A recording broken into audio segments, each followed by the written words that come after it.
Hall of Fame shit, nigga. Keep it. Come on, get out there. Get out there. Good catch, my boy. 5 Unit Nation, man. Number 1, man. Oh my God, run this shit up, man. Go on, we found.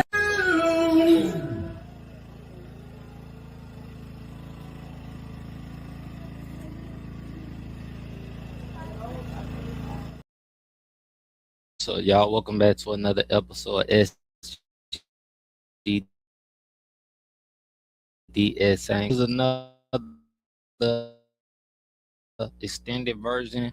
So not doing another Charleston White today, y'all. So this extended version will be the new Shannon Sharpe Club Shay Shay interview with Michael Beasley. I've been watching the clips, and I was gonna do this a little later on, but I'm gonna go ahead and do it now. Y'all see this, probably be late night, but I haven't watched this interview, but the clip Beasley seems like he comes from a very, very traumatizing situation of life, and man, I just feel like I just relate to a lot of his pain. And just seeing the clips, man, I really wanted to watch this because I just feel like I understood, bro, and I just wanted to react off of it and see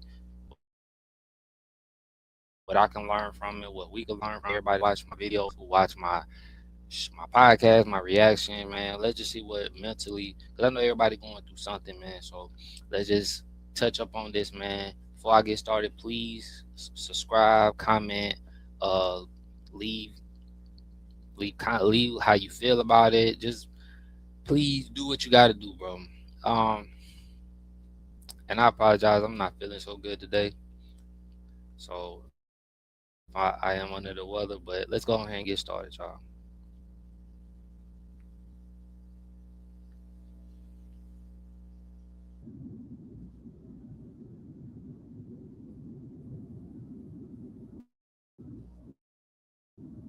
And make sure she take her morphine so she can have that phone call. I was pissed at them.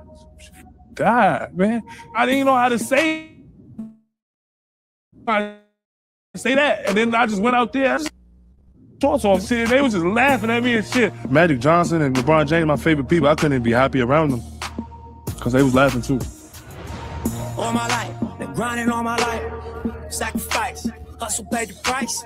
Want a slice, roll the dice, that's why. All my life, I've been grinding all my life. Yeah. All my life, been grinding all my life. Sacrifice, hustle paid the price. Want a slice, like to roll the dice, that's why. All my life, I've been grinding all my life. Hello, welcome to another episode of Club Shay Shay. I am your host, Shannon Sharpe. I'm also the proprietor of Club Shay Shay. Stopping by for conversation on the drink today, he's your favorite player. He's one of the most talented and gifted scorers ever to pick up a basketball. He's one of the best college freshmen of all time. Big 12 Player of the Year, Big 12 Freshman of the Year, an AAU Phenom. He was McDonald's All-American Game MVP, a Big 3 champion, and back-to-back Big 3 MVPs. Some call him one of the best one-on-one players we've ever seen. He's an elite scorer, a generational talent, and a walking bucket. A viral internet sensation, a beloved player by NBA fans around the country. Here I am, be easy, Michael Beasley. Thanks for y'all stopping by, bro. I didn't think you were talking about me at first. That's you. You know, B, every time we have a Club Shay Shay episode, we always toast because every guest that's come on here has accomplished something great. And so we have a signature drink, my drink, which is Shay by Laportier. We're here at 11. Thank you, 11, for hosting us. We got the very talented and lovely Marissa bringing us a drink. We got you what you asked for, a double shot. Me, I got a sidecar. Man, when did all this happen? But I'm trying to get to that stage now, bro. I ain't gave up on the relationship stage, bro. I'm trying to get to this stage now, dog. Mix? Yeah. Not normally, but I like sidecar. How you deal with the hangovers? No, ain't no hangover because we don't add no artificial color or sugar. That's all natural. That's great. That's a petite champagne and an Uni Blanc grape. So I promise you, yeah, see. Go ahead, take your time. Do what you do. No, I'm checking for teardrops. Normally we have a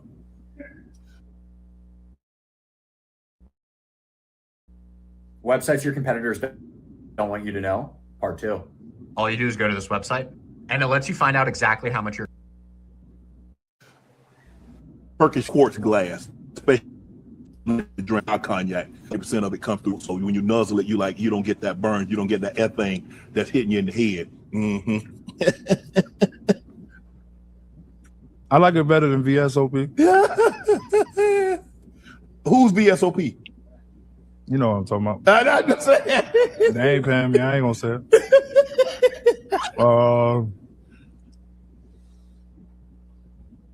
Go ahead, take your time.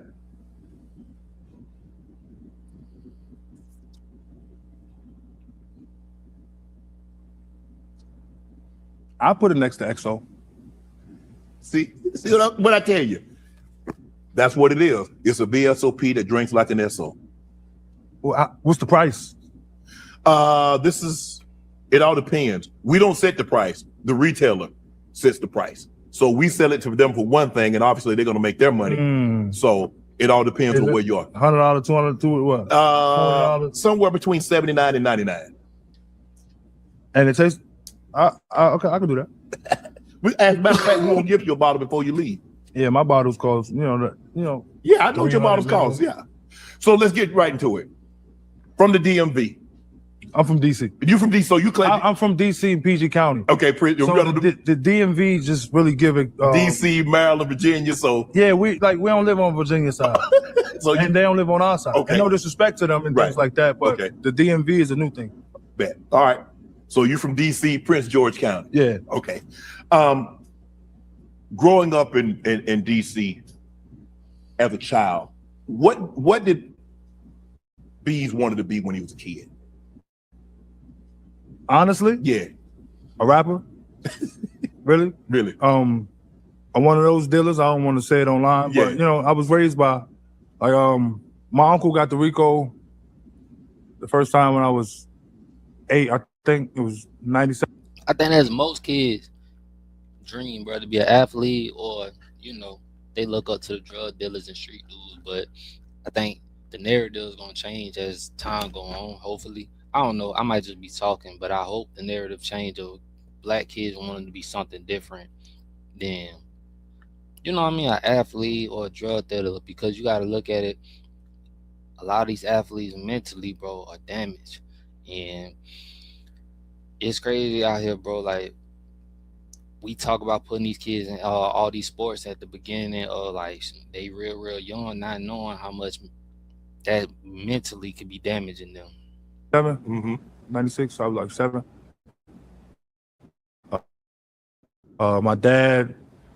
My grandfather did 99 years.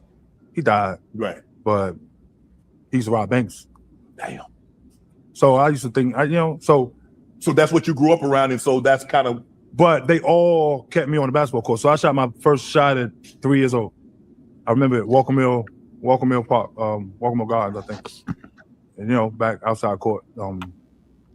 But when I first started playing organized, I was 8. John Edgar Howard. My uncle got locked up. This was like 97. Right. My uncle got locked up, and then I was just in the hood until I met KD. Were you an influence? So were you a kid because you mentioned your grandfather got locked up, your uncle got locked up, your father got locked up. So kind of like who raised you? Who was the influence that you kind of gravitated that made you think okay, you still got the basketball, but listening at you say I want to be a rapper, which is not a bad profession, and then you're like, yeah, well, I ain't gonna say what else I wanted to be. So kind of you kind of gravitated towards people that you saw in the neighborhood that was kind of doing those kind of activities. Yeah, that's how we get in trouble. Yeah, true. I was always bigger. Right. So you were big for your age. So I didn't speak my first word till I was like 3. Okay. But I was the size of a 3-year-old at 10 months. Damn. Right? So my mom used to tell a story all the time. She got into a car accident when I was a year old. Okay. And it was a soft car accident. The officer came to her and was in such in distress. Man, we got to get your son to the hospital right away. He's unresponsive. He's not saying anything. We asked him his name. He don't know his age. And she looked at him like, bro, he 11 months. You know what I'm saying? And like I was that big. So I skipped pre-K. I was in kindergarten at like 4 years old, right? So by the time I was in 6th grade or 7th grade, I was 11 in 7th grade. I was real young, 10, 11 in 7th grade. So, I was always just doing what they did. Like, everybody just thought I was older. Right. Everybody always thought I was older. Right. And, I couldn't talk at first. And by the time I learned to speak, I learned you would do it for me. So just play dumb, right? So you just sit back and let others talk for you. Yeah. And then when you don't say what I don't want to say, then I just don't kick it with you no more.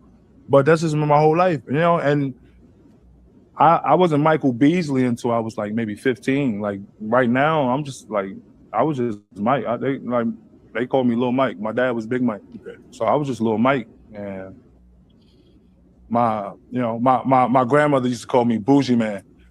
Because why is that? Because I don't eat leftovers. This leather couch. Yeah. My great grandfather, Granddaddy Glanius, he died on a leather couch. So I don't sit on leather couches, and like especially if they don't got rips and shit like that. You understand? We're in a strip club. I'm not sure why you got me here, but but yeah, like so like I just always been like people see me and think they know because of my size and never heard the things I say. And then by the time they heard it, they deciphered your way in such as the glass being half full or half empty. Right. They put your perspective on, right? And then the world just know you for what they know you for.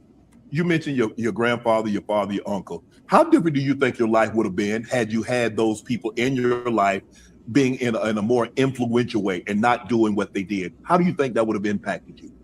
I think I would have been a better person. I'm not sure if I would have been a better basketball player. Right. I didn't become a good basketball player until I met Kevin Durant and Stink and Chuck and Carl Scott. People don't realize that you're only you're a year older than KD. I'm a year younger. KD's a year older than you. Mm-hmm. Well, not a whole. Yeah, he was born 88. He was born September 88. 98. 98. No, he wasn't. 88. 88? So KD's like 37, and I was born January 89. Wow.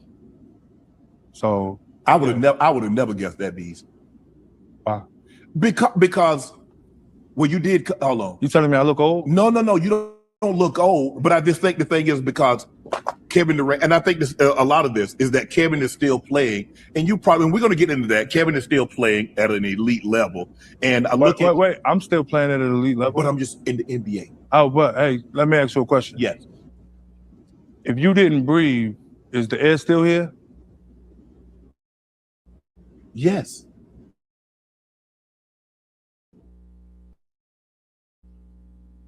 Entrepreneurs have one thing in common. They take the uncomfortable. I do things that make me so. It's not in the NBA don't mean it's not elite in my gym too. No, right? I hear what you're saying. Too. You feel me? Don't make it seem like I can't ball or my game ain't as elite because I'm not at the NBA. Mind you, we all see it as the NBA as being where all the elites and the best players, but you got to understand this too, right?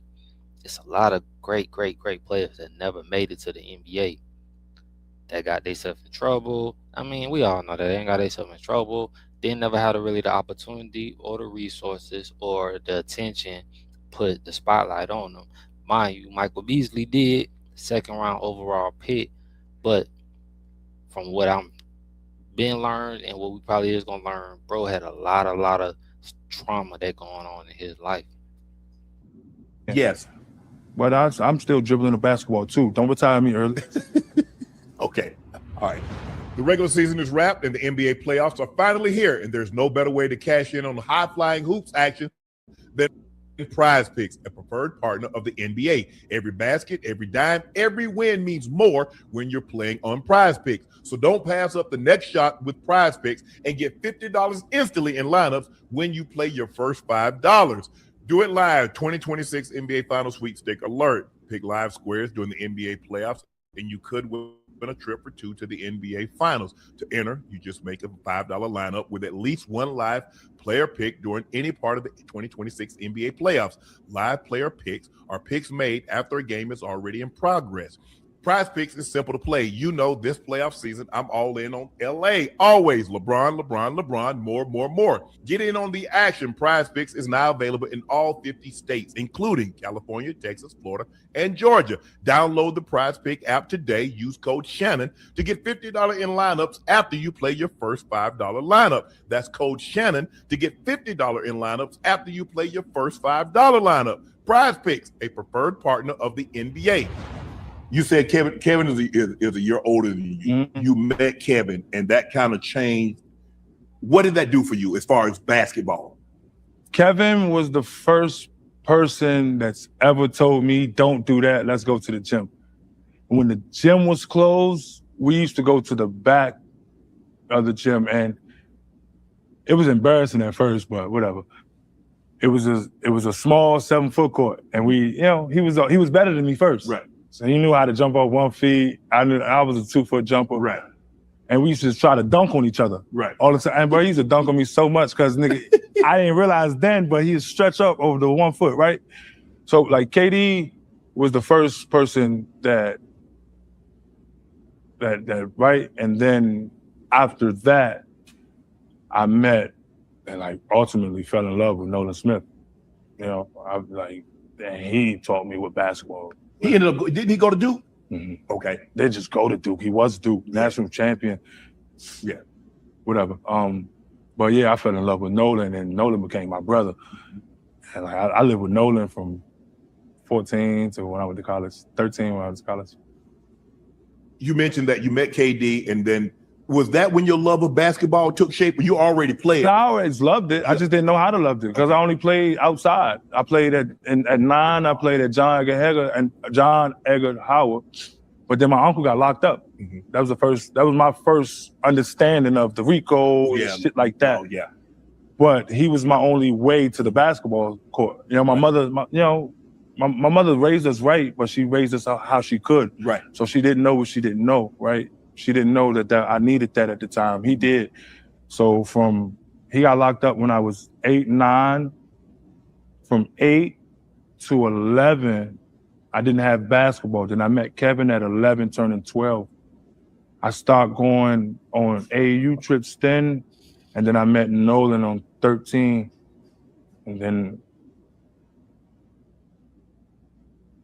14, I became Michael Beasley. So you had no other male influences, family members, your grandfather, father, uncle? No, my grandfather was like, okay, yes, I did have, like, we used to go to Cumberland Jail. Cumberland Jail? Jim. Jail. Okay. That's where my grandfather was locked up. Okay. So I'm not going to disrespect him because he did raise us. We used to go there every Thursday and drive the 3 hours to go visit him, and my grandmother would tell him what we did for the week, right? It was a divider, right? And whenever we get in trouble, he'd be like, come on, let's pray. And we then pray and knock on your head hard as you can, right? So, and then every last Friday of the month, we'd go visit him for family day. And then there's no dividers. We outside with everybody. He used to hug on us. I love my granddad, bro. I love him.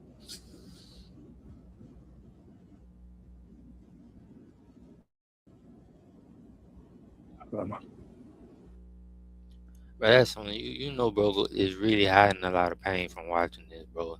That's why I can relate, because I know them feelings. You feel me? Like, I really know them feelings. What's the system that took them? My grandmother tried. She's like, bro, Cumberland 3 hours away. I didn't realize when I was young, but like, nigga, we used to do that shit every week. Every week. So yeah, I had male influences, but they all got locked up. My dad, whatever.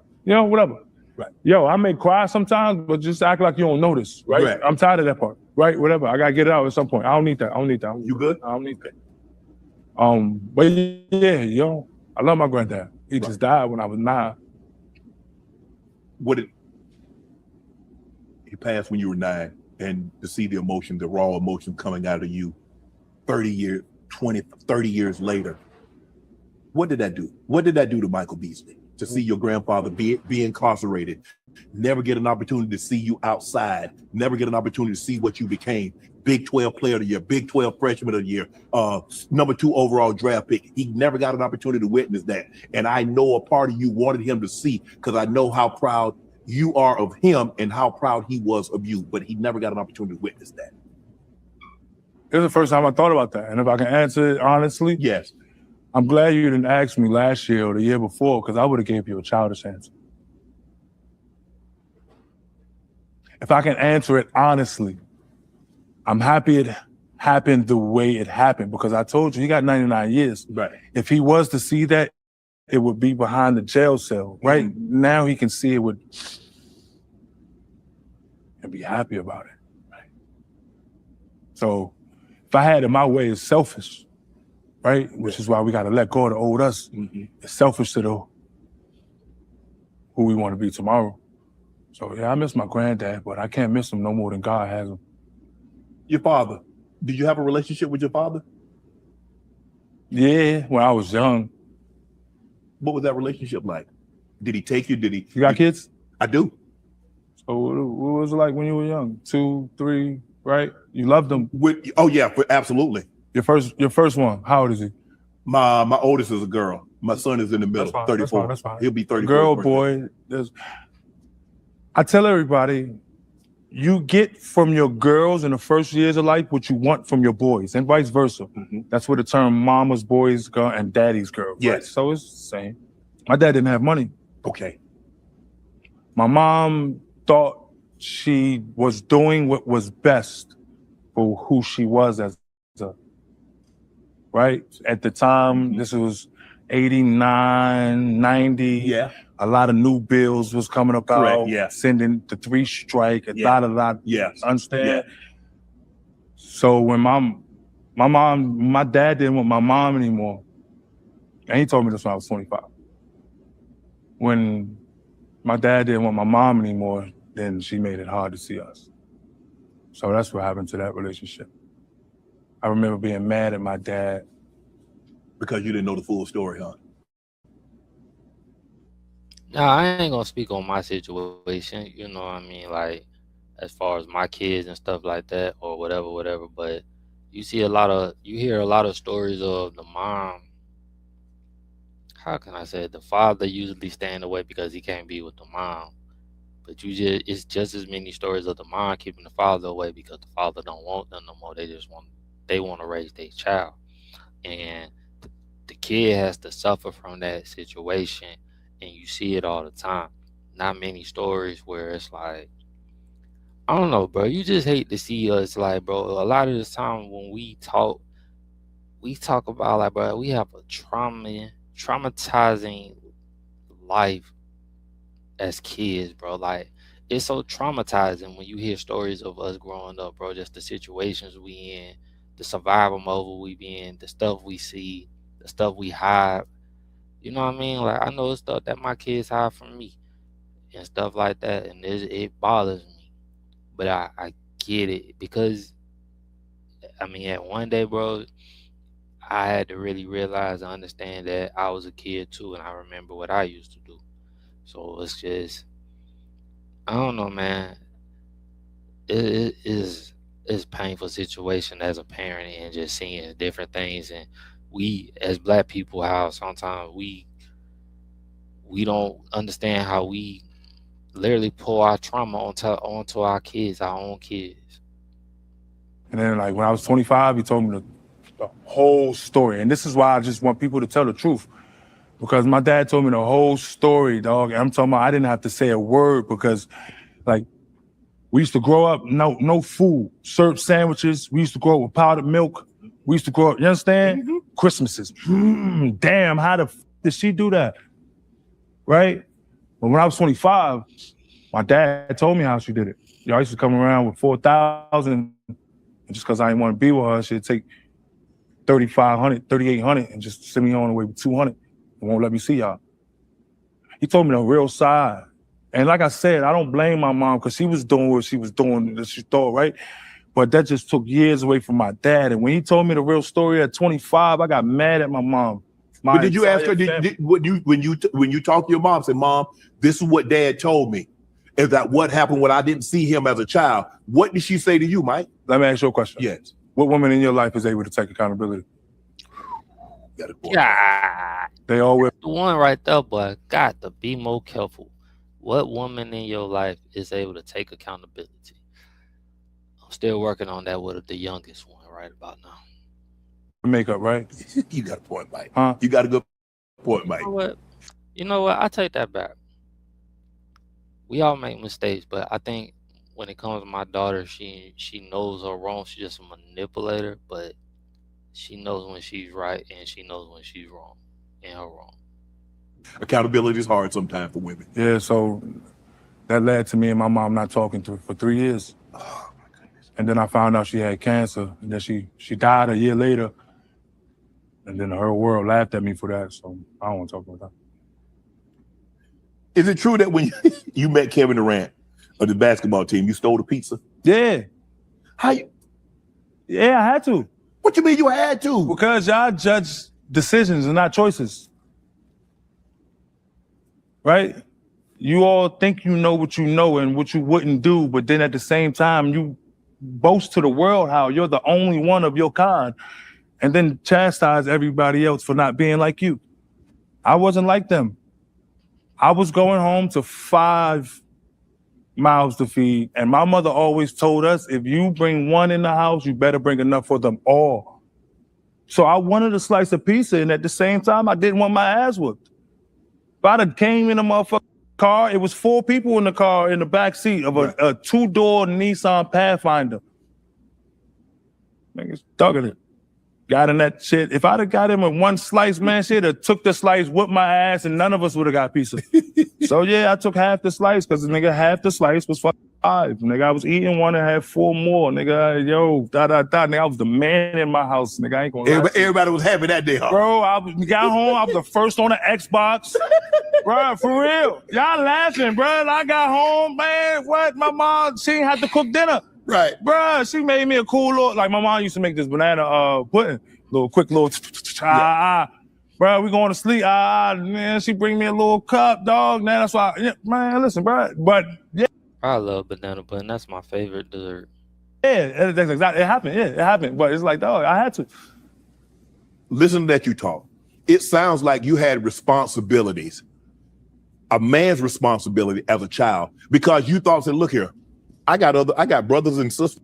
I know I did, and I'm still dealing with it. And it seemed like I ain't had no freedom since then. Just to feed at home. Now, I can't be full and have them be empty. And that, have you always thought like this? So coming up from the time you was like, you say 12, 13, have your whole life, you thought of yourself as a provider? Yes and no. Okay. So I wish I can tell you that, yeah, I was so mature and I had that mindset my whole life. But no, Fatima Smith had 5 kids. Antoine. Are you the oldest? No. Okay. Leroy Ellison, Diamond is the oldest. Okay. I'm the second. Okay. Diamond's the provider of the family. Okay. But we all had the same rules. You come in this house with one and not for all, then you get your ass whooped. So no, I wasn't mature. I was just scared of my mom. Right. You understand? And today, nobody's scared of their parents. So they go outside and nobody's scared of these coaches. So they go outside and nobody's scared of these officers. So they go outside and nobody's scared of life. I was just scared of my mom. I wasn't mature. I wasn't, nah. After watching a friend go through a loss a few years back, I saw how quickly grief turned to financial stress. No one deserved the feeling that I saw him feel, ever. And I mean no one. No matter what I offered to help, it wasn't enough. And I promised my family I would never make them feel the same way my buddy felt. Trust me, that experience watching a friend go through financial stress while grieving changed how I thought about protecting my family. Life insurance isn't about protecting the worst, but it's about making sure the people that you love are supported no matter what. That's why we at Club Shay Shay recommend insurance through Ethos. Ethos makes getting life insurance fast and easy. 100% online. You can get a quote in seconds, apply in minutes, and get same-day coverage. How much easier can protecting your loved ones get? There's no medical exam. You just answer a few simple health questions. Take minutes to get covered today with life insurance through Ethos. Get a free quote at ethos.com/Shay Shay. That's ethos.com/Shay Shay. Application times may vary. Rates may vary. Protect your family with life insurance from Ethos now by going to ethos.com/Shay Shay. Used to go to Kevin Durant's home and kick it. What did you guys talk about as teenagers, early, the 12, 13, 14? What did you guys talk about? Did you talk about basketball? Did you talk about going to college? Did you talk about the NBA? What did you guys discuss? I'll tell you what I discussed. It was sex, sports, football, girls. Yeah, that's pretty much it that I remember. KD talked about basketball. What'd you talk about? I would listen a lot. Like, me and KD first, like when I first met him, and like it would translate on the basketball court. Like, all I would do was just rebound. Like, I literally averaged like 30 rebounds playing with KD because the same way he played now, he played then. So he loved playing with me because I would just rebound and just throw it back to him. Rebound and just throw it back to him. You understand? Yeah. So I didn't understand basketball, but past the playground. Right. KD was, he didn't know this. I didn't know this at the time, but he was teaching me basketball. Right. He was teaching me the language. Right. So, you know, I used to talk about dumb stuff. And, you know, Wanda used to, you know, she'd smack me just like she'd smack him. You know, so but I was just always known for being the goofy kid. I didn't know at the time that I was like the bad, mischievous kid. I was just always goofy and happy. And that, you know, that's just all I was always joking and just always just laughing and joking about something dumb and something. Like, I remember the first time Miss Wanda took us to club, and not the club, the grocery store. Right. And I was like 11. I said, hey man, look, like, you think they laugh if I do this in the club? I did this little funny dance. She looked, man, what you know about the club? And I'm like, at the time, all I knew was with R. Kelly and all them sung about it. Singing about and, it. You know, but I was just always that kid that just had a joke and just, you know, not, you know, just get my ass whipped and not, you know. But nah, KD used to talk about basketball all the time. It's like, now that I think about like doing you know, I understand manifestation like a motherfucker. That's what he talked about back. KD love home more than I do. Like, if KD would stop, like, I 100% believe when KD stopped playing basketball, he's gonna live in PG County, Maryland, somewhere. I don't know exactly where, so don't go try looking for him and shit. But he loved, like, he loved that shit. He loved that place more than I do. I ain't gonna lie. Lethal Shooter. You grew up with Lethal Shooter? Yeah. He was on. I went to KD. I tried to go to National Christian. Right. But I got kicked out because, like, we used to have to wear black socks. Okay. And I couldn't afford them. So I just show up in socks that I had, like mismatched socks and stuff. Right. And I just get little write-ups. Yeah. You know what I'm saying? And on top of me being goofy and shit, I just get little write-ups. And then I would never do my homework. I don't know why, because I get home and this is all that's still going on. So I would always forget by the time you understand? So I got kicked out of National Christian in the 8th grade. But National Christian, it was me, it was Skinny, it was Deans, Patrick Union Jr., Lethal Shooter, and he was shooting that motherfucker like he's shooting that. Really? Yeah, hell yeah.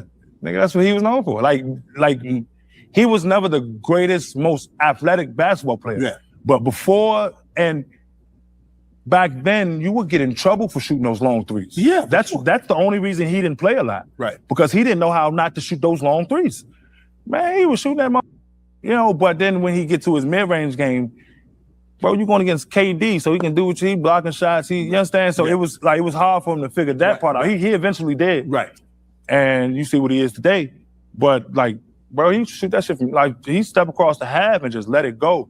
You understand? When it go in, the whole gym, crazy. but when it don't, it's just Coach back then. the coach will snatch you out of the game. Yeah. So, yeah, I think if it was this era today, Lethal would be in the NBA just as, you understand? But back then, if you shoot a fast break three, you understand? So for sure. He was just ahead of his time. Yeah.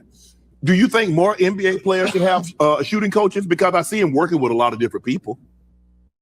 Have you heard about this prediction market, Kalshi?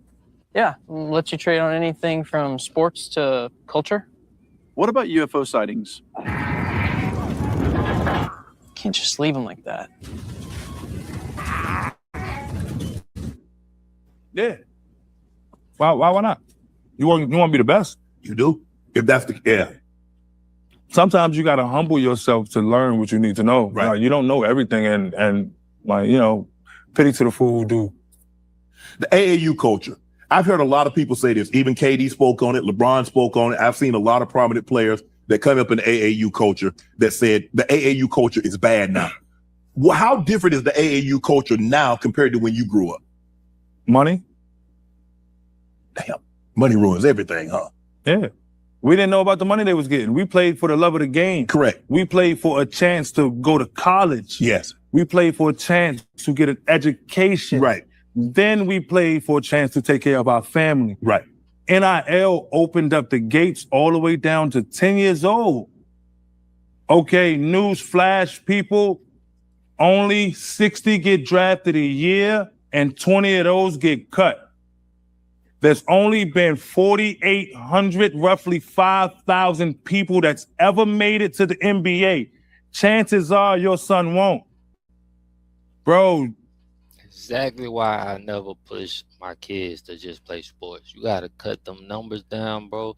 And a lot of the time, bro, like I said before, these kids, they spend their whole life dedicated. And it's not to say a lot of them not great. They dedicate themselves, but there's so many of them, and these parents be pushing them and this, and that, and say they get injured, or they have a head injury, or they get any type of injury, and they don't know what to do with their life afterward. That's another type of trauma, a mental trauma that I never wanted for my kids. I always wanted to, even though we ain't rich, I always wanted to push them in the right direction.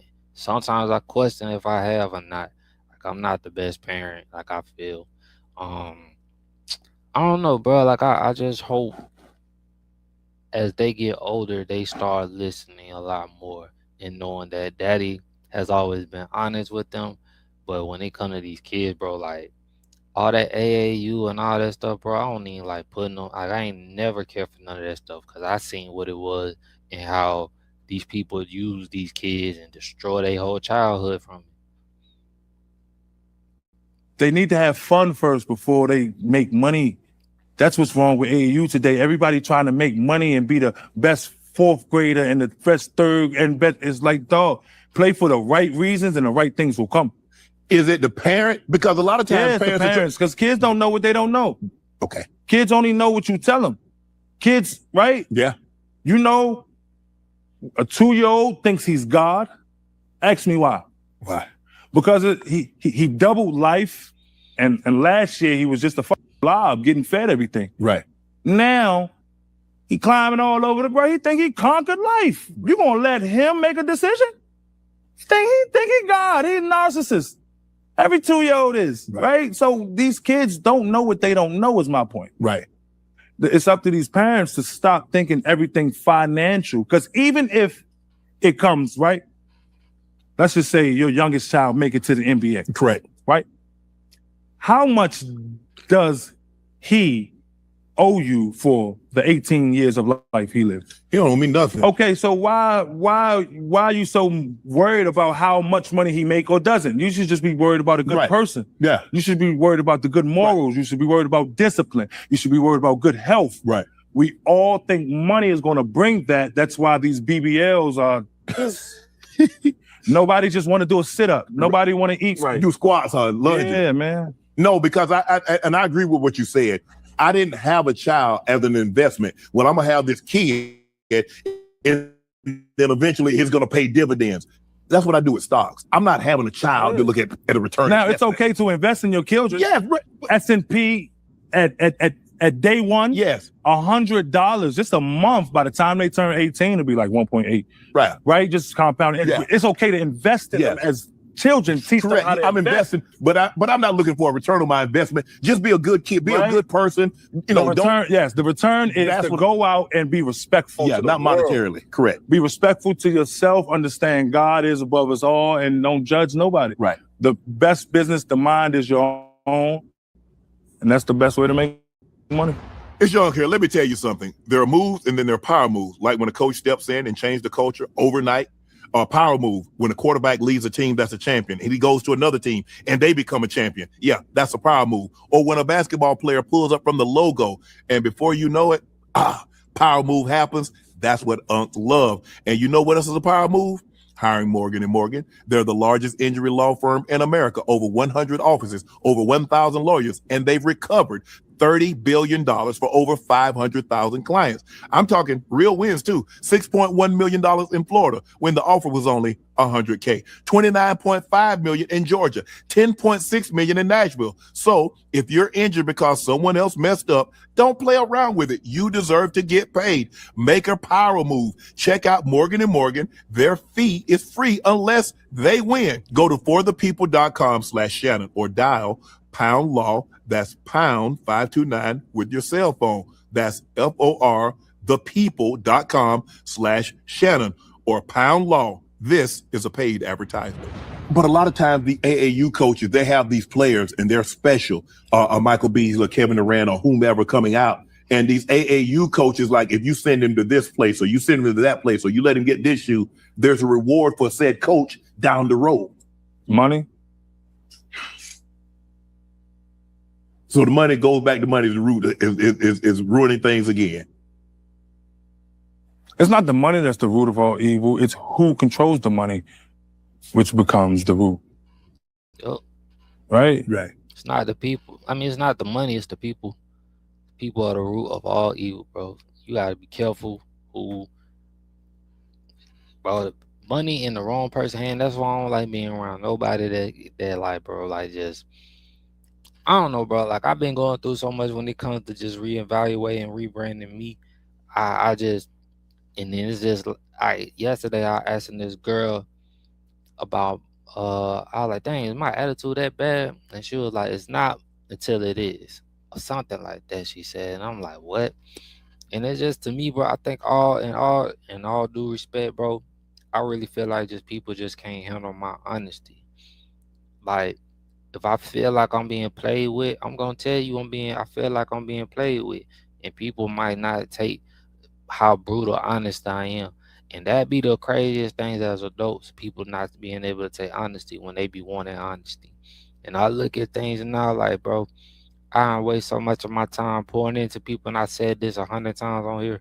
Like, bro, I'm not doing this no more, bro. I'm tired of being even the good guy, bro. Like, fuck being a nice guy. Like, being the good guy cause, like, you end up with more pain being the good guy than I even think the nice guy, bro. Cause I think the nice guy, I don't know. I just, how I look at things, bro, I wish I could be more like just ruthless and colder. Like, my heart already cold, but I don't really like I can't cross nobody to make myself feel like the man type. That's what I mean by that. Like, I can't go try to take somebody else's stuff and try to make myself feel better type vibe.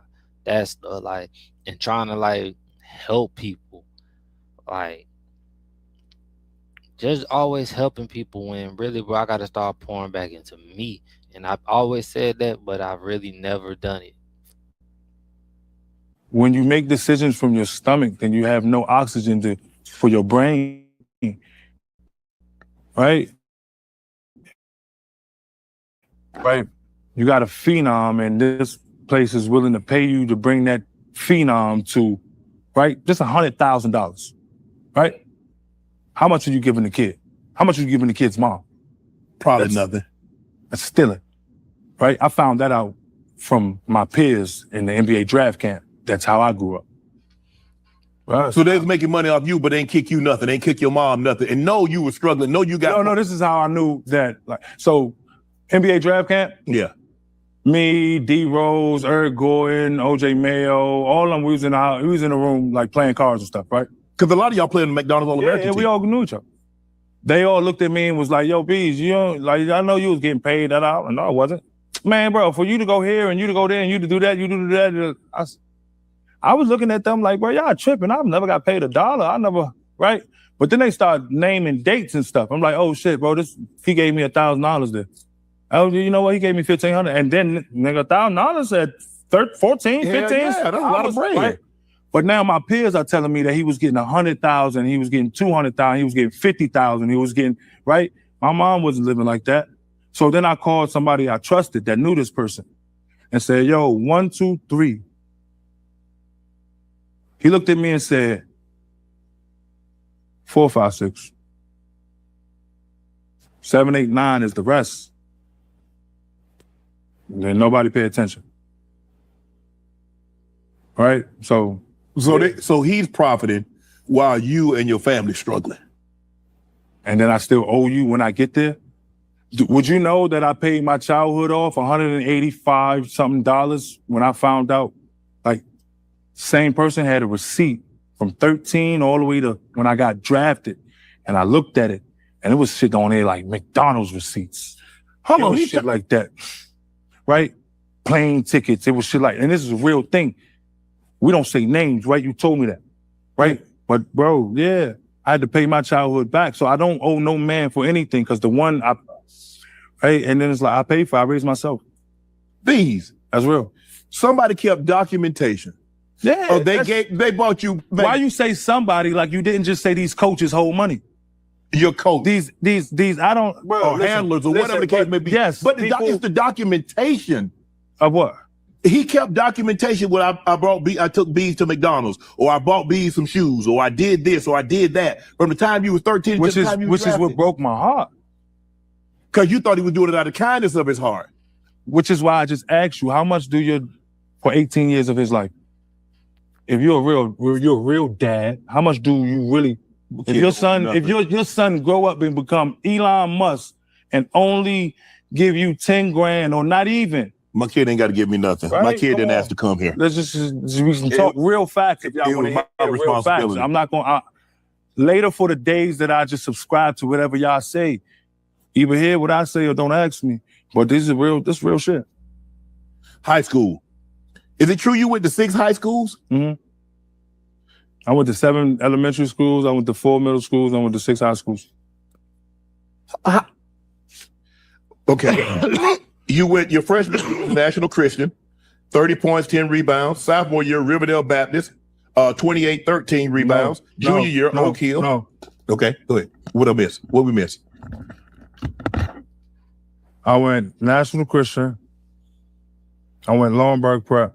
Longburg Prep, okay. I went IMG Academy. Okay. I went Riverdale Baptist. Okay. I went Oak Hill Academy. Okay. I went Notre Dame Prep. Okay.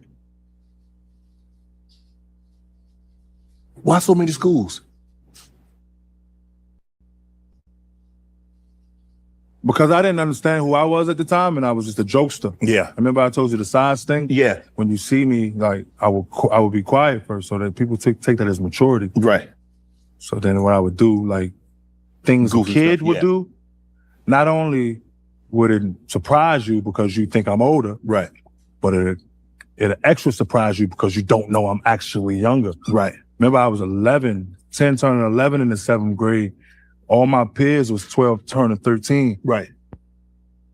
That doesn't sound like a lot now, but a 13 to 11-year-old, that's a very big maturity gap.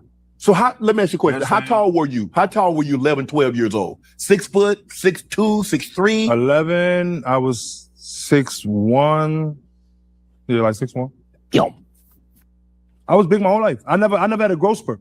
Like the only thing that grew on me, like from 11 I wore 12.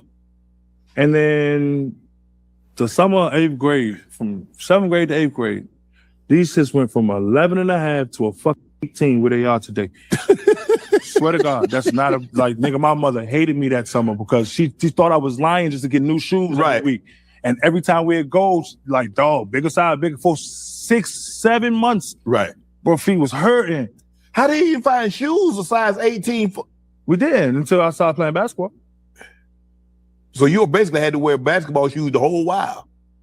No, I wore the same. My uncle that got locked up. Before he got locked up, he gave me a pair of Damon Stoudemires. This is my favorite shoes ever. But they was a little too small. Yeah. So when they really got small, I used to just step on them and just wear them in slippers. And then, I stopped. Like by the time my first pair of shoes in the 17, 18 was the Allen Iversons with the zipper. Yeah. I got a lot of shits. My mom came home with them shits. But that's when I was able to, retire the Damon Stoudemires because my foot was hanging out. Them was like that big, But but I was always tall my whole life. Yeah. I stopped growing my third year in the league in Minnesota. I got drafted at 6'8.5" with no shoes. Mm-hmm. And by the time I got to Minnesota, I'm now 6'10.5". Looking at the numbers, you're dominant every school that you went. Was it hard being on your own? Because you're on your own at these schools, right? Mm-hmm. Was it hard being, because like you said, you're a kid, you 13, 14, 15, 16. You're on your own. I was used to it. I was on my own my whole life. I grew up with my mom. Right. Then I stopped playing basketball and just started living with Nolan and his family. Right. I was on my own then. I love Nolan, but waking up early, because my grandmother, she wake up 5:30 every morning. Yes. Start looking for change in the couches and shit. Every morning, somebody put it there last night. But every morning this is how I know God is. This is my first, I knew really, every morning she'd wake us up 5:30. Man, I gotta go and find $1.10 to get on the bus every morning. I swear to God. So I'm just used to waking up early. Right. I move with Nolan, they don't wake up early. Not early as I do. I was tiptoe around the house. Right. So I've just been alone my whole life. And that's it. I just been alone my whole life, just been quiet my whole life. And it's when I come outside, I just be wanting to have fun. Right. Or just joke or something. And then the world for some reason, the world judges your opinion like it's a test. So if I ask you, hey, yo, what you think about the color green? And you just say, I don't like it because it reminds me of the forest. Mm-hmm. Now, all of a sudden, you're just a forest killer. Right? So it's we live in a society to where it's you can't give opinion without it being graded like a test. And that's basically my whole life.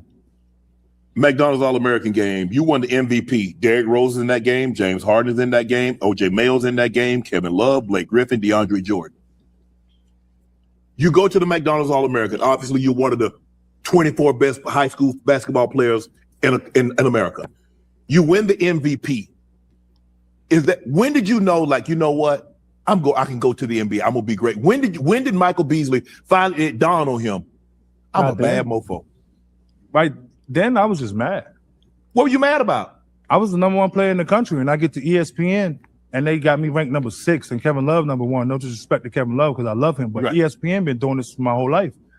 Look at all of my stats. ESPN just make it their business to just erase my existence, even from what you just said. Nobody know I was the MVP. If you go to the McDonald's game, I'm not even in the hallway of the MVPs. Why? ESPN. So the only reason I played that game, because I was gonna go there, I twisted my ankle bad. Right. So I wasn't gonna play. But when I got there, I seen that ESPN had me ranked number 6. So go look at the game. My first shot of the game was a disrespectful one from half court. And I just happened to make it. So I started busting their ass. That's it. So you was on one. So you felt some type of way. You I'm the number 1 player. I come to the McDonald's All-American game. You got me ranked number 6. I go to the practice and, Blake Griffin, I love this nigga, bro. Blake Griffin has always been one of my favorite players. Right. You know what I'm saying? Yeah. And when I first meet him, he dunking. That's why he the only reason I did dunk contest, because I ain't no dunk like that. Right. Man, great, but whatever. So Blake Griffin, we just chopping it up, and he was kind of unknown too. Right. And he the one brought it to my attention. I'm like, dog, what, not even disrespecting me, but that's weird, because not only was I ranked differently than all of it, everybody else was ranked differently. Right. And Kevin Love was number 1. Right. And like I said, no shot to Kevin Love, because Kevin, I love you. Yeah. No pun intended. Yeah.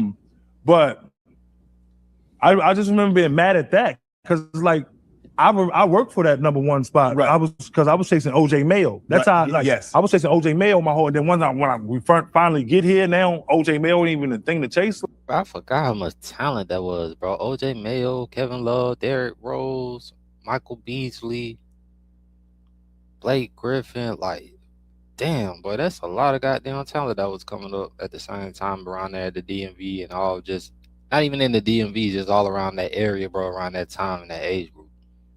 Like, okay, well, I was now. It was just confusing to 17, 18-year-old. Right. So then and then number 6, that's when I was like, because I wasn't even gonna play. Like I said, I was hurt.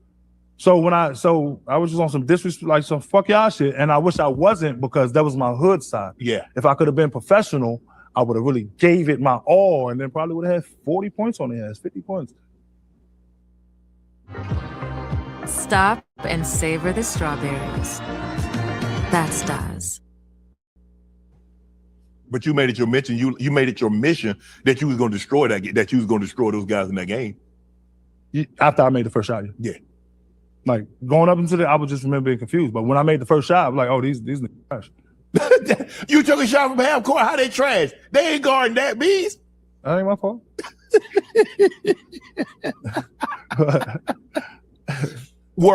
Were the guys better than you expected? It's like, okay. I mean, I had teammates that. So what? Honestly, yeah. I'm gonna be 100% honest. The only people I couldn't wrap my head around out of that group, Derrick Rose, because I don't realize how tall he is. He like a real 6'4", and like like real. Derrick Rose 6'4"? Hell no, I thought that was like 6'1". Yo, I ain't never seen nobody that fast in my mother. And then we jump out. He runs so fast too and jumps straight up.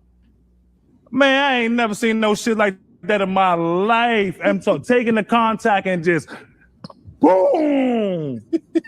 Right? OJ Mayo was Jordan before all of us. The step backs that KDC today, he was doing that since 13. Ask everybody. No, I ain't gonna lie to you. Right? And then Blake Griffin. I could not believe he jumped that powerful. Right. And then no. Then Kevin Love, Kevin Love can throw a chest pass. I'm mad he never did this in the NBA. Kevin Love throws a chest pass from full court like Wes Unseld. Yeah. Bro, those right there, that's when I was like, God damn, these niggas different. You know, because like nobody know I was a hood nigga. Like I ain't grow up, I didn't find out about AAU basketball until I was 11. I didn't know AAU word was a thing. Right? So I got there. I was just impressed, but then I was just mad because they ranked me number 6. Are you the best one and done player? Because when you look at I think your first game, you had like 30 and 20. Again, I was mad. Why? David Hoskins. I'm not familiar with the name. David Hoskins played there before me. He got injured, so he was. He played K-State? Yeah. Okay. And David Hoskins was real strong, real buff nigga. And I love that nigga, Detroit, real cool nigga. But whenever it comes to basketball, he will always tell me like, hey bro, just like we practiced a few times, and he'd be like, hey bro, you took a lot of shots today. Just know when I come back, you ain't getting that many shots. Like he just always for no reason, and I never knew why, because I was 17 in college, turning 18. So it's like I think he was like the 3rd, 4th year in college and shit. Mm-hmm. But it's like I used to always be mad at him, like, nigga, why the fuck you keep on something, you know? Yeah. Like, what you on, bro? We be kicking it, and he just know you ain't getting them shots. Right? That shit pissed me off. Like, a couple of them old niggas pissed me off. Yeah, but I love them. But that's like, I was just mad, man. And then Frank stuck his, like, every time I got in trouble, this is where I learned discipline. Every time I thought a joke, I was flipping a 600-pound tire. 600 pounds, 100 yards, 150 yards, 1,000 yards. Like, really do it. Like, Scott Greenwell got mad at Frank. He came to Frank and said, yo, I gotta find something else because he's having fun with my discipline. Like, nigga, Scott used to make me flip that tire. I used to go in there, motherfucker, flip that bitch. Because I used to give him show so much. Like, dumb. I was just 17. Right. But David Hoskins just pissed me off and just like, all right, well, I just got to show you. And I didn't mean to score those points. Like the points is just me being. How you actually did have? What was it? A 30-20 or a 40-20 game that you had? Your first game, your first college game. I don't remember. It was like I just remember I had. It was a crazy game. I had like 20 rebounds. Yes, but I just always focused on rebounds. So the points they just came. I didn't even know I was just scoring. I don't know if people realize this. You averaged more points, more rebounds, shot a higher percentage than Kevin Durant, and your 28 double-doubles broke the freshman double-double record previously held by Carmelo Anthony. Do people realize how great you were that 1 year at K-State Bees? Do they realize how great you were? Of all the one and dones, and they've been some great one and dones, but do people realize just how great you were? Or do you realize it? I just told you ESPN do their best to try to. That's as real as I can be. Like, I know what I did, and the day before my first game, I text KD. I don't like he ain't never said it. I never said this. I wish I still had that phone. Text KD and was like, "Dog, how did you do it? Like, how I do what? Like, bro, you average, bro. You did what you did last year, bro. Like, what the? You know what I'm saying? Yeah." He literally texted me. He's like, "Bro, you better than me. That's easy for you." Enough said. You know, like Kevin gave me the confidence to do that shit, right? And not to say that he knew or I knew I was going to do what I did, but like that's a real conversation, real text, and you know, it just happened that way. I want you to pick your all-time starting five of one and done from this list. I'm gonna give you KD, Anthony Davis, Zion, Melo, Kyrie, Joel Embiid, Derrick Rose, Michael Beasley. Starting five. I'm gonna take Derrick Rose at the one. Yep. I'm taking. I want to go big because I need rebounds, so I'll take KD at the two. Okay. Damn. You got big ass. I'll take Zion at the three. Okay. I'll take AD at the. Wait, who else you said? You got AD, Carmelo, Kyrie, Joel Embiid. No. KD at the two, Melo at the three, Zion at the four, and AD at the five. You leaving yourself off? I want to win. You can win with you. I can win better with them. Okay, I'll take your word for it. This NIL now. They had NIL when you were in school. Would you have stayed in school or you going to the NBA? I wanted to stay in school. But everybody told me this is one of the things nobody listened to what I wanted to say. Like Frank can tell you. Like I begged Frank. Not begged him, but I really wanted to stay in college. Right. Like as far as college figures, Tim Duncan was the one I like admired the most. Yeah. He stayed all 4 years. Because at the time, Corey Brewer and Joakim Noah and Al Horford, they did the double-double thing, back-to-back. Yeah. So that right there, like the boldness of Joakim being the number one and coming back and then doing it again. Right. So I just started researching, and then Tim Duncan was like, you know, because in my mind, I'm like, bro, that's got to be the first time that ever happened. Yeah. Tim Duncan, 3 years in a row, number one, and then went number one. It's like, you know, you don't know for me. I know, calm down, time waits for us all. Yeah. And look at his career. So I really wanted to stay 3 years, 4 years, and like maybe get a ring, you know, the scoring thing. I didn't know I was gonna score that many. I think staying in Kansas would have been good for him too. It would have got him away. It wouldn't have rushed him because where he came from, bro, and how he's traumatized, bro, going into the NBA with all that toxicity that comes with the game, bro.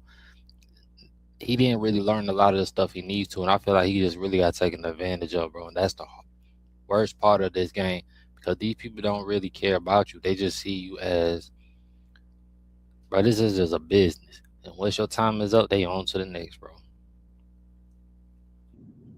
Point. So I started averaging it out. It was like, I can really like be some Pete Mervis shit. Yeah. Right. So that was really my real thought. But like my family and, you know, the people we spoke about, right. And then, you know, they just made the decision for me. Imagine being able to build an app with your name on it just by thinking about it. Meet Base 44. God damn. But you look at the money that these kids making now, and they jump from school to school. Somebody say, "Well, I got $2 million for you. You play 1 year here. I got another 2.5 over here. I got another 3 over there." Is that good for college sports? And I'm not begrudging guys making the money. Make them more. Everything has a yin and a yang. So there's always good for the worst reasons. Yeah. And there's always evil for the best. Right. So giving these kids money early, some of them are gonna know what to do with it, and some of them are gonna start businesses. Like I know a kid, Ellie Popak, man, one of mostly raised some good kids. So one of them, Ellie, 13, he started a vending machine company, and now he scales to like $1 million a month. Wow. You're only 18, right? Some kids will know what to do with the money. Some kids will just further, like it's a scale. Like the difference between medicine and poison is just the dosage. The difference between Elon Musk and the crackhead is just the dosage. What you do with the money, it all correlates, right?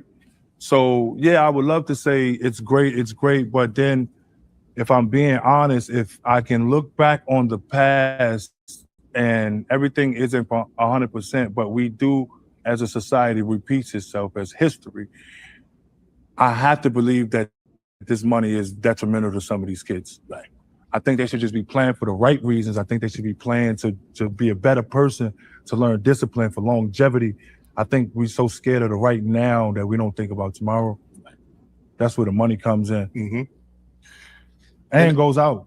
In that 2008 draft, if the Bulls don't get the number 1 pick, is Michael Beasley the number 1 overall draft pick? That's the only thing I'm mad about, Pooh. That's your hometown kid, and they got the number 1 pick. Pooh, like literally D Rose, one of my favorite. Like when I met D Rose at 14, we sitting there chopping up in the room and shit, and he's sitting there like, man, I ain't never went through my girl phone. Never went through my girl phone, Drew. And now I'm sitting there like, for real, why not? Well, you know what? Bruh, you don't trust yourself, I can't trust you. Bruh, that ball stuck in my leg. I'm talking about, I remember that from, like, bro, he was one of the flyest, smoothest. Like, when you know him, he loud, but in public, he just smooth out the way, just like he played. Right? So, that's the only thing about D-Wade I was hot at, man. It's like, soon as Chicago got it, it was like, man, Pooh. But I didn't know he was going to do what he did in Memphis. I didn't know that they was going one shot away type shit, right? But that's the only thing I was mad at. I wish I wasn't, because I wasn't able to embrace my mom and my family, like, you know. But I think if anybody else would have got the first pick. Then. Right. You've heard a lot of conversation over the last week or so. I think Pat Bev started the conversation about D-Wade and James Harden. That James Harden is a much better player than D-Wade, yada, yada, yada. And there have been a lot of people weighed in on it. You know, some people say, well, I'll take regular season James Harden, but I won't play off D-Wade. You played with D-Wade in Miami. You was in the McDonald's All-American game with Harden. What's your take on this, B? I think yesterday never happens and tomorrow never comes. I think we so into nostalgia that we want our childhood to be better than every other eras, right? So we're talking 2 different eras. When Clyde Drexler played, it was a 1-2. That third step was a trial. Yes. D-Wade was the era of introducing the Euro step with Manu Ginobili. Great. James Harden was the era of introducing the 0 step and volume shooting. Yes. Right? So if I had to say who's better, I can't, because he can do way more things legally than they can. Right. Right? I would have to just divide the eras up, right? Yes. D-Wade played in the era he played in, and when D-Wade played, just like when Kobe played in that era, yes, teams will tell you the first to 90 wins the game. That means 100 points, right? Yeah. We were only scoring 90 points that. In an era where D-Wade was averaging 30 points, giving you 5 assists and 5 rebounds. That means he accounted for at least 40% of the offense with the blocks and the steals, right? In that same era, I think the most threes per game might have been like 5 or 6, and that was from like Kyle Korver, right? Yeah. If you shot a fast break 3, you're getting benched, right? James Harden and Steph Curry, they introduced the era of the point guard, shooting guard especially, volume shooting. Mm-hmm. D-Wade was 29, 30% on 1 or 2 a game. Right. James Harden ain't nothing but 36 on 10 a game. Yeah. He just shooting more. And now, let me get off this era. I love to watch James Harden play. Yeah. You understand now? Like I said, 90 points, 30 points, 40% of the James Harden and Steph Curry helped introduce volume shooting. Now everybody's shooting a 3. Now we're scoring 140 points a game. Correct. James Harden scoring more points, but with their lesser of the team's percentage. You understand? Mm-hmm. And no disrespect to James Harden, because he can only be in his era. Right. He introduced this era, and he should be proud of the step back that we all shoot, because that's him. Right. But if Steph and James didn't take 10 a game they're only making 36%. That's 3. Yeah. If they didn't take that, and you understand, it would have never be this era today. D-Wade, I remember my second year, going into my second year, D-Wade came to me bragging like, dog, I made 100 threes last year. That was a big thing. Yeah. And now you're talking about 10 a game. You got to average that. That's 800 threes compared to the 100 he's bragging about making at 30%. That's 300 to 800. Yes, if D-Wade took 800 threes, you don't think he was going to make 300 of them? Right. You know, so people comparing eras when you can't do that because it's different rules. And zero step is a thing. And they're so different of players. Yeah. James Harden is with the ball in his hands. He's going to shoot the step back 3. D-Wade didn't have the ball mainly in his hand. He's a dive, slash into the basket. Fish swim, and you got to let people do what they do. They control the games differently. Yeah. You understand? Yes. We the ones. That's why. Right. The big 3 in Miami. How upset when you they traded to get LeBron and Bosh? Very. Bro, I was the one that made it happen.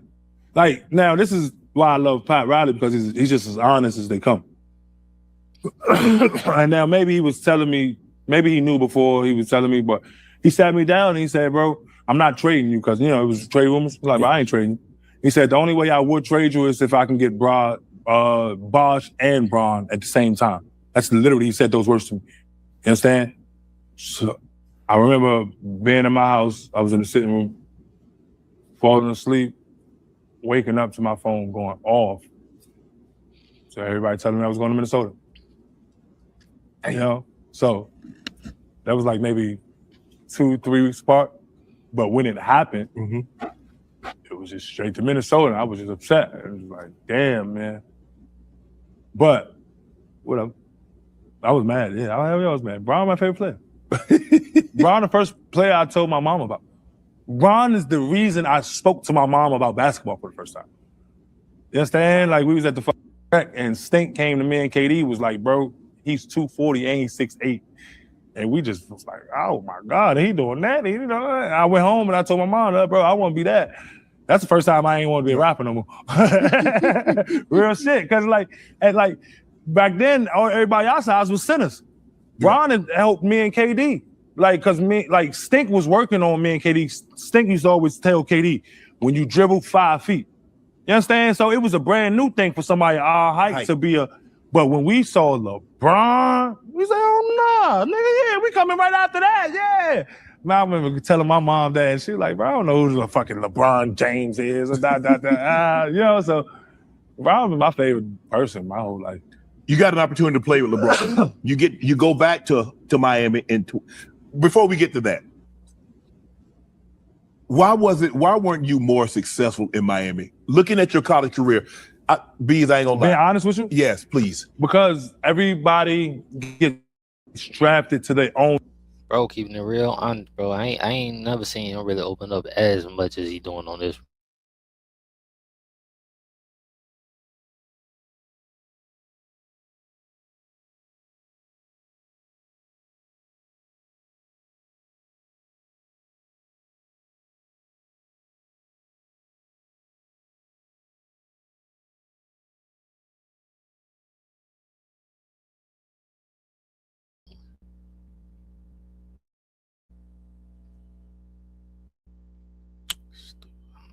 Situation. Okay. Pat Riley is so smart that he tricked you guys and just won 17 games the year before. The year before that, he was second round, and the year before that, they won a championship. Right. We were still in the D Wade era. Right. So when D Wade got hurt, they tanked 17 games to try to get. If you look at the demographics, Utah was running the right. Darren Williams and Carlos Boozer. Yeah. They drafted me to beat Carlos Boozer. I used to watch Carlos Boozer and Carl Marlon try to fuck throw up. I used to try to tell you, see how narrow my shoulders is? Yeah. Nowhere in hell can my shoulders get that wide. I can get strong, but wide. Yeah. And I used to tell them all the time, it's like, bro, I can be that effective, but just my way. Yeah. Spo and, I love Spo. Spo and Rothstein, and they were so anxious to get back to the championship and curate D Wade that they just forgot about me. And then I didn't help get in trouble, so that part. But there's a lot of getting in trouble in Miami, huh? No, I didn't get in trouble like y'all think. I got in trouble just trusting the wrong people. Okay. Yeah. I got in trouble. What we said, just being around. Yeah. And just one of them people I was around with my teammate. But no, I didn't get that's the part of the narrative I hate. I didn't we're 11? Yeah. This is literally the first time I've ever been in. I don't do things like this. I don't go to this doesn't attract me, this doesn't excite me. You understand? If you wasn't as cool as you was, I was gonna check you about having me here. But I don't do shit like this. So I didn't get in trouble how everybody think I got in trouble, but I ain't, I'm not innocent. You mentioned like LeBron was your favorite player, and you get an opportunity to come back to Miami in 2013, and you play with D Wade, Chris Bosh, Ray Allen. How was that experience? It was good, but bad on basketball. Just bad. You wanted to play more? What was it? Yeah. Like every time I stepped on the court, it said I should play more. The numbers say I should play more. You getting buckets? I ain't gonna lie. But not just buckets. Yeah. I can get. You understand? Yeah, I do rebound. Right, Yeah, I do. Like I like to win the game. I don't like to just go out there and score. Like just because I can do it, don't right. You know what I'm saying? I gotta breathe. This is whatever. Just God gave me that gift. Right. But I just like to win the game, and I just wanted to play with him. But it's like I play this position, and Spo couldn't figure out how to make us both Mack trucks. That's what he used to call a Brown truck. Right. Brown, like the Mack truck lane. Right. He couldn't figure out how to make us both Mack trucks. Right. And like Spo just couldn't figure us out. But like this is why I can't talk bad about Spo. Remember we talked about that yesterday? When Spo was in the bubble and he let Hero and Tyler Duncan and he let them the young guys Robinson. Yeah. I'm a Heat fan because that was like the apology I needed for not letting me play when I was young. Right. And then you see where Hero and Duncan are today. Right. Right. So I just wish he would have gave me that right there. Right. But at the time, it was just so like it was my rookie year, his rookie year, and it was the D Wade show. So he couldn't even give me his real opinion or accept mine because it was what Pat says, or what D Wade says. You understand? Yeah. So like I personally, I think that's what happened to my career. And then when I left, then whatever narrative everybody made up, like I got canceled before we even created a culture. You understand? Like this cancel culture. Yeah. Like we came up with the culture in like 2012, 14. Yeah. We came up with the cancel culture. Like, bro, I got canceled in 2008 for just trying to figure out who I was. And then by the time I got traded, then y'all just took everybody's word for what they said about you. That's crazy, Michael Beasley. I could never say anything now. Right. I read that when you came back to Miami, you tried the LeBron diet. Yeah. Did it help? Hell yeah, man. That nigga. What? So he don't, bro. When it comes to winning life in music, it's Drake. Yeah. In sports, it's LeBron James. I don't care how much you hate this guy. I don't care how he's a billionaire playing basketball. He spends $1 million plus on his body. Bro, he's 41. He's been in the NBA since 18. Yeah. Okay, let's reverse that. Like he's been in the NBA more than half his life. Yes. He's doing something right. Right. So when I got next to him, I just did everything he did. I'm talking about down to the ice cream and chocolate chip cookies. Real shit. And then, but I never been, bro, I came out of college, I was 240. Right. Bro, when I was next to LeBron, I was 265. 4 or 5% body fat, just walking around, but it didn't fit for because I don't play like him. He played more brute and I'm more finesse. So that kind of got in the way. But I love, man, listen, bro. You love the way you look. It felt good. I used to go home with no shirt. What, man? Yeah, but like I just never been that big before. Right. Like in college, like Scott Greenwell, like I didn't notice at the time, but he made my body perfect for me. Yes. That's why I was able to do what I was in college. Yes. And I just didn't. I actually wanted to take him my whole career, but that whatever things I like, and I love him to death. So he ain't never do nothing wrong to me. It was me on him. But LeBron, I was 265. Yeah, I just don't eat that much. He eats 2-3 times a day. I'm used to eating once a day. Had they turned you loose in Miami and let you be kind of what you were in K-State, how effective could you have been? How impactful could you have been? One of my favorite phone calls, we was in the gym one day. After the gym, Bam and B Chill called me, and it was a couple other guys. And, you know, this was when the gym was popping. Bam called me and was like, yo, all right, be real, bro. Be real. Like I'm saying, I ain't trying to stroke your ego, but you know what I'm saying, I'm just asking you a real question. And he asked me that same question. He said, bro, how many times do you think you would have won an MVP? Just that question alone from one of my peers. I told him, I said, well, I don't think D Rose deserved that one over LeBron. D Rose was definitely, but I think LeBron deserved 5 straight. Right.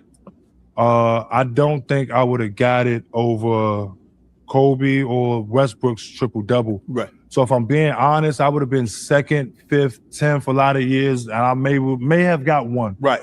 Right? But I definitely would have been at least a Carmelo Anthony-esque score. Right? So, but I don't like to live in, like, you know, just that, like the fact that Bam called me and asked that, it was random, dog. And we had a conversation 40 minutes about it. Yeah. And then I said maybe one, and he said, nah, dog, you tripping, do. That's all the respect I need. You ever think about I know you say you don't like to live in the past, but have you ever thought about what could have been, what should have been? Yeah, I mean, we forced to. That's like, how often are you alone? A lot. Right? And how often are you alone when people are around?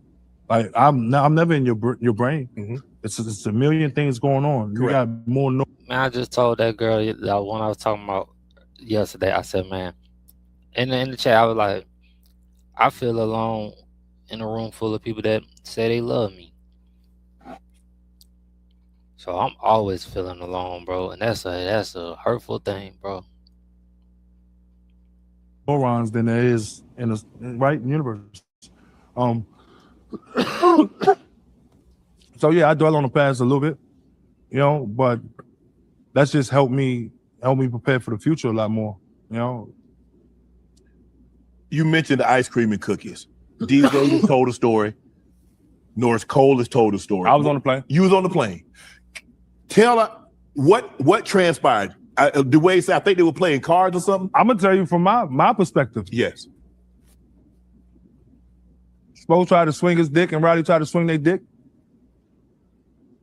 Did you guys lose that game? You win the game? Y'all lost the game. Mm-hmm. So they were mad that you had lost. And Spo and Riley, I seen it happen because I'm watching. Like, I was a quiet guy. Yeah. I'm watching it. Spo and Riley tried to take took the cookies and didn't tell him. Like I'm pretty sure if they would have went to him like a person, a man, it would have been maybe a different story. Right. But he personally brings those himself. His chef. And so they took his cookies. They weren't the plain cookies. Yes. Whoa. That's the part of the story they're not telling. Like, Bron ain't gonna come to your establishment and have your cookies. No, he got a chef and he bringing his own ice cream and his own cookies. So those LeBron ice cream, LeBron cookies. Yeah. Yeah, I would have been pissed too. Somebody took something that I had made from my personal house. Yeah, bro, I've been pissed the fuck out too. LeBron ice cream, LeBron cookies, and wouldn't let LeBron eat his own ice cream and cookies. Bro, that boy stood up. That's the story. Like Thanos. Sitting there with the cards. Hey, yo, can I get my, where I play cards at, I can see where they bring the cookies at. Yeah. So I can see them scrambling. But at the time, I don't know. You don't know why. I know why because I didn't know that I knew why. Right. So I'm just watching like, dang. Come back. Come to Bronx. What?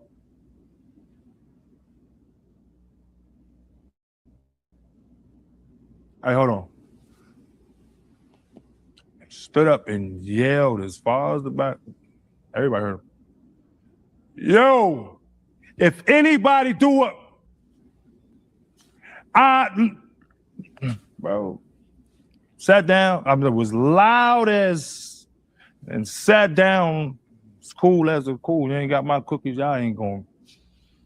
You're right, bro. He him. Like that's the first time I seen the whole organization get scared. Nigga, from that point on, man, they tiptoed around him. They knew he was out. So from that moment on, you knew LeBron was leaving. They knew he was leaving. Everybody did. Man, bro. Yeah, 100%. So they've been saying like they were surprised. Like I knew. If they didn't know, I knew.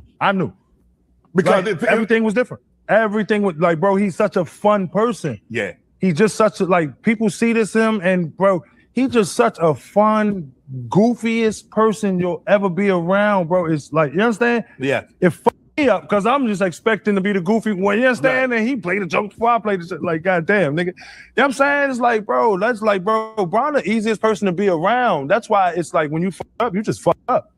Right? And it's like, you want to make this $1 billion or not? He the one player that knew who he was from day one. Kevin Durant had to find out, derails all of us from day one. Man, he knew when I walk in this, it's gonna be $1 billion. Do you want to make it or not? Simple as that. You understand? And I seen that.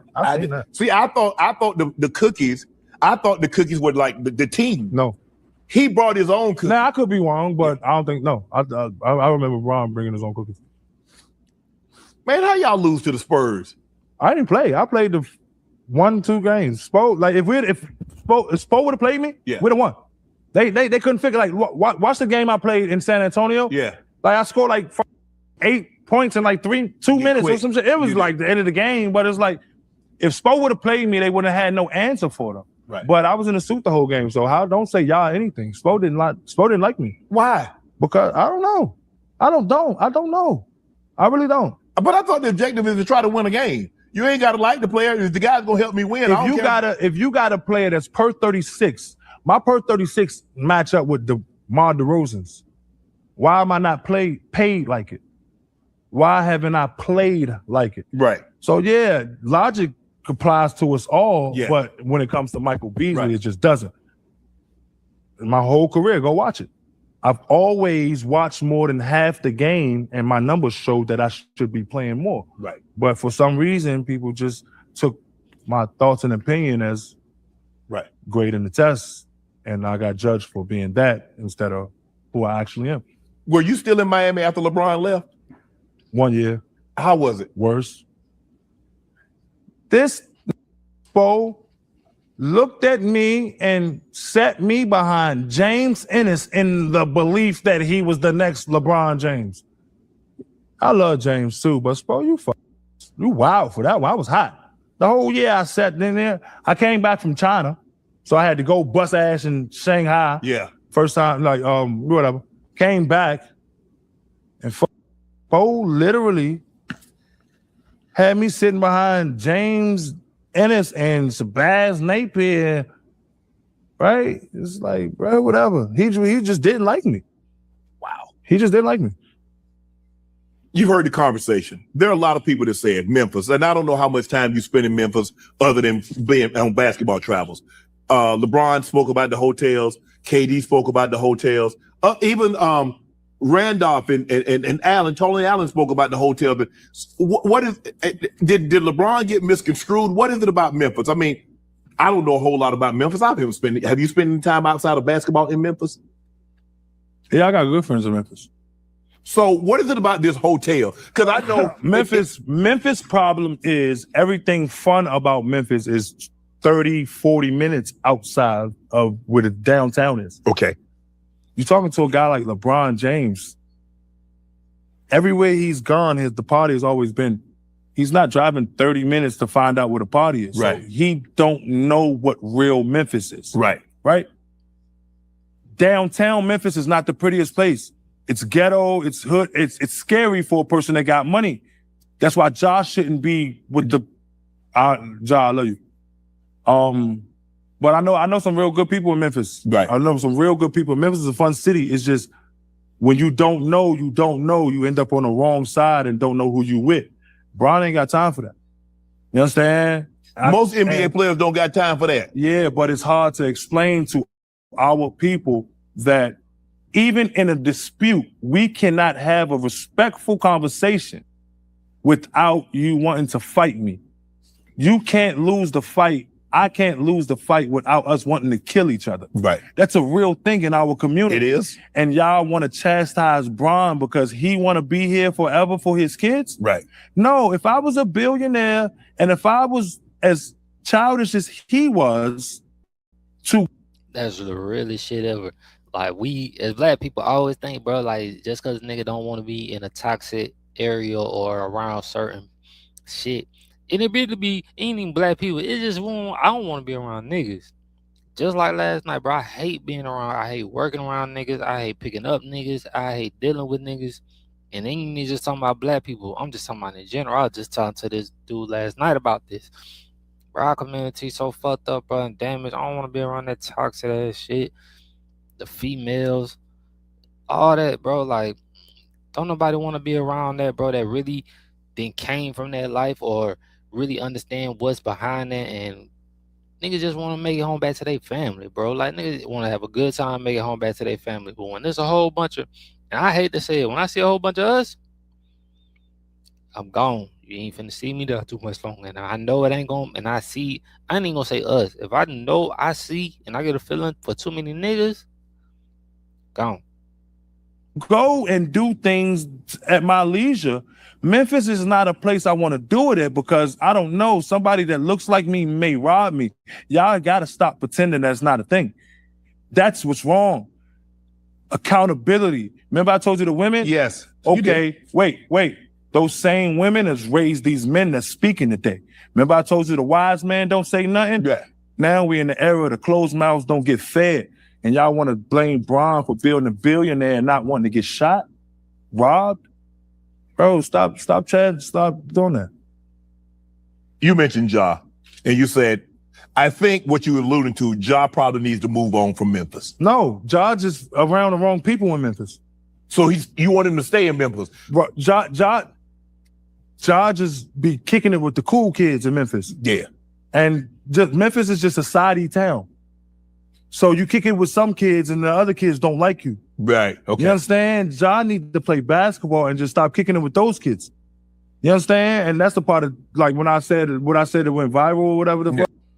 That's the part of T I want him to realize is like, dog, you need to keep him in the gym and out of that club shit, out of them the cool scenes, because just like LeBron James, the cool scene is wherever you are.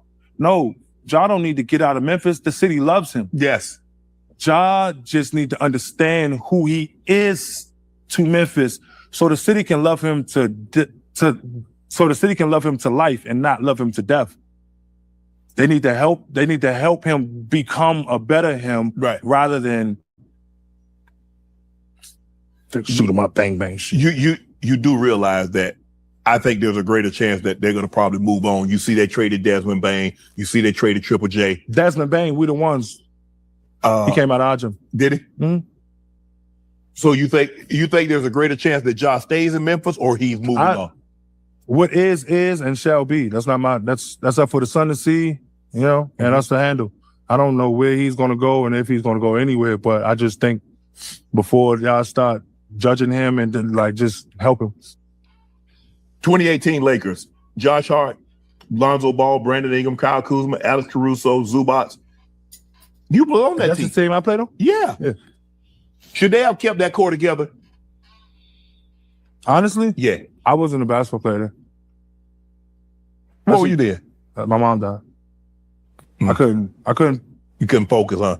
So New York hurt my feelings because I played really good in New York. Right. And New York was only 3 hours away from DC. Mm-hmm. So I used to drive, my mom lived on the Baltimore side at this time. So yeah. I used to drive 3 hours, like after practice, after games, after, whenever I could to go see my mom. Right. Because like she had cancer. Right. Right. So I was hoping to stay in New York, man. I wanted to stay in New York so fucking bad. Or I wanted to go to DC or Philly. Like one of those teams that was close to my mom. So you still get like, you understand? New York looked at me and said, Michael Beasley is the greatest player, the smartest player to ever put on a Knicks jersey, but how did this help us win? This is one of the times I wish I had something to say because I said, I don't know. Like, I ain't never, right? Mm-hmm. And then when I signed with the Lakers, that's when we found out my mom was been lying about us about having stage 2 cancer and it was stage 4. And then when I went to the Lakers, we talked all day on FaceTime, me, her, and my brother, right? And then right before the season, my brother went home. And FaceTime me and I was on the phone with my mom, the same shit. Yes. And he showed me the side she wasn't showing us. So we didn't know, but every day she would really get up and make sure she take her morphine so she can have that phone call. Right? Mm-hmm. And then I just couldn't hold him. I just couldn't blame him. And I just had to go. Bro, my mom was driving herself to chemo until they put her on hospice. She didn't deserve that. And I was mad at her at that time because I remember I told you my dad did. Mm-hmm. I didn't know how to just... Yeah, bro. I ain't like that because, man... You say you... All right, y'all. So I gotta go to work. I'm gonna stop at 1 hour 22 minutes on my stint. This is gonna be part 1 of this. I'm gonna actually finish this because this is actually a good interview, bro. And I really want to finish this one, but I'm gonna get up out of here, y'all. This was part 1 of the Same Goal, Different Struggle extended version of the Shannon Sharpe and Michael Beasley interview. I'm gonna probably finish it up tomorrow. I'm gonna drop this one tonight and then finish it up tomorrow, y'all. For everybody else, man, I'll see y'all later on. I'm doing my a collabing with my bro Nate on this NFL draft tonight, bro. Rest in peace to my brother Q. I wish you was here to do this with us. I'm gone, y'all. 1.